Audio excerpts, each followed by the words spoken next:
பட்டாம்பூச்சிகள் வரும். நாங்கள் பட்டாம்பூச்சிகளை வர வச்சுட்டு மரத்தை கொண்டு வந்திருக்கோம். இங்கே நிறைய பட்டாம்பூச்சிகள் இருக்காங்க. நிறைய பட்டாம்பூச்சிகள் வரணும் அப்படின்னா, வளரணும் அப்படின்னா மரம் கண்டிப்பாக வளரணும். கோவையில் பசுமை தொடர்ச்சி அறக்கட்டளை சார்பாக மரக்கன்றுகள் நடும் விழா நடைபெற்றது. கோவை மாவட்டம் சித்தாபுதூரில் உள்ள மாநகராட்சி ஆரம்ப பள்ளியில் பசுமை தொடர்ச்சி அறக்கட்டளை சார்பில் மரக்கன்றுகள் நடும் விழா பசுமை தொடர்ச்சி நிர்வாகி பிரகாஷ் தலைமையில் நடைபெற்றது. இந்நிகழ்ச்சியில் காந்திபுரம் காவல் நிலைய ஆய்வாளர் தௌலத் நிஷா சிறப்பு அழைப்பாளராக கலந்து கொண்டு மாணவ மாணவியர்களுக்கு மரக்கன்றுகளை வழங்கினார். மேலும் பள்ளி வளாகத்தில் மரக்கன்றுகளை நடவு செய்தார். உடன் பசுமை தொடர்ச்சி அறக்கட்டளை நிர்வாகிகள் பாக்கியலட்சுமி, சவுந்தரராஜன், பள்ளி தலைமை ஆசிரியை ஜெயலட்சுமி, போக்குவரத்து தலைமை காவலர் சண்முகமணி உள்ளிட்ட பலர் கலந்து கொண்டனர். இதுகுறித்து பசுமை தொடர்ச்சி அறக்கட்டளை நிர்வாகி பிரகாஷ் பேசுகையில், கோவை மாநகரில் கிராஸ்கட் ரோடு, நூறடி ரோடு, ராம்நகர், டாடாபாத், வடகோவை, சிவானந்தா காலனி, காந்திபுரம், ஆறுமுக்கு, சித்தாபுதூர், கணபதி வேடப்பட்டி சாலை, மேட்டுப்பாளையம் சாலை உள்ளிட்ட பல்வேறு பகுதிகளில் பசுமையாக்கும் நோக்கத்துடன் 450க்கும் மேற்பட்ட மரக்கன்றுகள் நடவு செய்யப்பட்டுள்ளது. பசுமை அறக்கட்டளை நம் பூமியும் இயற்கையும் மனிதன் வாழ்வதற்காகவே, அனைத்து உயிர்களும் வாழ்வதற்காகவே படைக்கப்பட்டுள்ளது.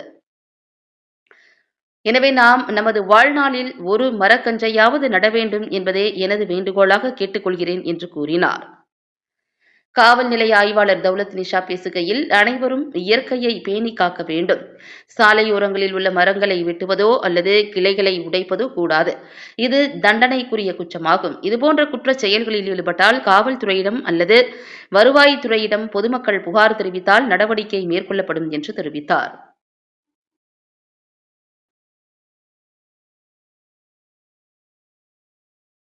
வணக்கங்க.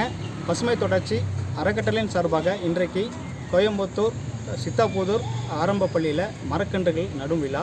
இதில் பார்த்திங்கனாக்கா நம்ம காவல்துறை அதிகாரிகள் அவங்களுடைய ஒத்துழைப்போட, அவங்களுடைய துணையோட, முக்கியமாக இந்த ஸ்கூலுடைய HM அவங்களுடைய எல்லாருமே சேர்ந்து, இந்த குழந்தையோட சேர்ந்து மரக்கன்றுகள் இன்றைக்கி நட செஞ்சுருக்கிறோம். ரொம்ப எங்களுக்கு சந்தோஷமாக இருக்குது. இது முதல் தடவையாக நாங்கள் எங்களுடைய சார்பாக மரக்கன்றுகள் இந்த பகுதியில், இந்த ஸ்கூலில் நடவு செஞ்சுருக்கிறோம். எல்லோரும் இதுக்கு ஒத்துழைப்பு கொடுக்கணும். மேடம் சொன்ன மாதிரி எல்லாத்துக்கும் ஒத்துழைப்பு கொடுக்கணும்.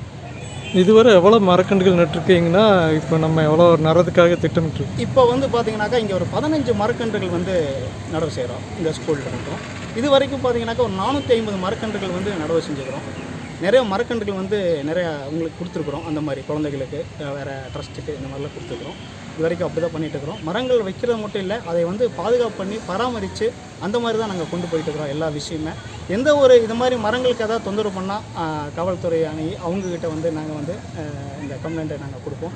கண்டிப்பாக அவங்க ஒத்துழைப்பு எங்களுக்கு ரொம்ப நல்லாவே இருக்குது. அவங்களும் இதை பாதுகாக்கணும் அப்படின்ற ஒரு நோக்கம் இருக்குது. அதுபடி தான் எல்லாமே பண்ணிகிட்ருக்குறாங்க, சப்போர்ட்டாக இருக்கிறாங்க. எல்லாருமே இந்த மாதிரி சப்போர்ட் பண்ணணும். மேடமுக்கு நன்றி தெரிவிச்சுக்கிறோம். நாங்கள் சொன்னதுமே மேடம் உடனே இதுக்கு மரக்கன்று நடுவிழாக்கு வரேன்ட்டாங்க. அது ரொம்ப சந்தோஷமாக இருக்குது. இதில் இன்னும் நிறைய விஷயங்கள் அவங்க பண்ணணும்னு நாங்கள் நினச்சிக்கிறோம். அதே மாதிரி நடக்கணும். அதே மாதிரி ஓகே, நன்றி தெரிவிச்சுக்கிறோம். வணக்கம். சித்தாபுதூர் அரசு ஆரம்ப பள்ளியில் இன்று மரம் நடும் விழா இனிதே நடைபெற்று கொண்டிருக்கிறது. கோவை மாநகரில் நம்ம பசுமையை காப்பாற்றணும் அப்படிங்கிறதுனால காவல்துறையுடன் இணைந்து பசுமை தொடர்ச்சி இயக்கம் அவங்க நிறைய மரக்கன்றுகள் நட்டு வராங்க. அதன் ஒரு பகுதியாக இன்றைக்கி சித்தாபுதூர் ஆரம்ப பள்ளியில் மரம் நடும் விழா நடத்திருக்கிறாங்க. இன்னும் நிறைய மரக்கன்றுகள் இந்த சுற்று வட்டாரங்களில் நடுவதற்கு இருக்கிறாங்க. நம்ம பொதுமக்களாகிய நம்ம என்ன பண்ணணும்னா, இந்த மாதிரி இருக்கக்கூடிய மரக்கன்றுகள் நல்லபடியாக வளர்ந்து வர்றதுக்கு நம்ம உதவி செய்யணும். எக்காரணம் கொண்டும் தனிப்பட்ட காரணத்திற்காக அந்த மரங்களை வெட்டுவதோ அதை அழிப்பதோ கூடாது. அந்த மாதிரியான நபர்கள் யாராவது அந்த மாதிரி செயல்கள் செய்வதை நீங்கள் யாராவது பார்த்தா உடனடியாக காவல்துறைக்கு தகவல் தெரிவிக்கலாம், வருவாய்த்துறையினருக்கு தகவல் தெரிவிக்கலாம். அது தண்டனைக்குரிய குற்றமும் கூட. அதனால் மக்களுக்கு என்னுடைய வேண்டுகோள், இந்த மாதிரி பசுமையை காப்பாற்றணும் அப்படின்னா மரங்களை நம்ம காப்பாற்றணும். மேடம், எந்த மாதிரியான மரங்கள், எந்த மரத்தை வெட்டினாலும் மரங்கள் தனிப்பட்ட ஒருத்தருடைய பகுதியில் இருக்கிற மரங்களாக இருந்தால் அவங்க ரெவென்யூக்கு இன்ஃபார்ம் பண்ணி அவங்க அதை ரிமூவ் பண்ணலாம். அரசு நிலங்களில் இருந்ததுன்னா அரசு குறும்பு கிடங்களில் அல்லது சாலையோரங்களில் இருக்கிற மரங்களுக்கு வெட்டுவதற்கு யாருக்குமே அனுமதி இல்லை. அது அரசு துறைகள் சில காரணங்களுக்காக வெட்டுவதாக இருந்தால் அவங்களுமே சில ரூல்ஸ் அண்ட் ரெகுலேஷன்ஸ் சட்டத்திட்டங்களுக்கு உட்பட்டு தான் அவங்க அதை செய்ய முடியும். அதை மீறி ஏதாவது கடையை மறைக்குது, இல்லை வந்து எங்கள் கார் நிறுத்துறதுக்கு இடம் இல்லை, இந்த மாதிரி சில காரணங்களை வச்சுக்கிட்டு தனிப்பட்ட நபர்கள் வந்து இந்த மரங்களை வெட்டுறாங்க. ஸோ அது வந்து மிகப்பெரிய தவறு. அப்படி மரங்களை வெட்டினாலோ இல்லை வேறு ஏதோ அழித்தாலோ அதை வந்து நாங்கள் உடனடியாக அதை புகார் பதிவு செய்து அதுக்கு வந்து கைது நடவடிக்கை மேற்கொண்டுருக்கோம். சமீபத்தில் ஒரு 5 வழக்குகள் இது வரைக்கும் பதிவு செய்திருக்கோம்.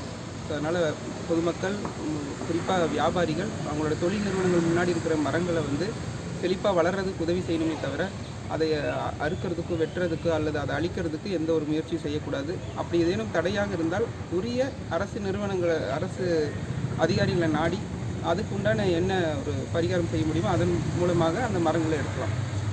தனிப்பட்ட முறையில் அவங்க எதுவும் எடுக்கக்கூடாது, அது குற்றம். Okay, thank you. நன்றி.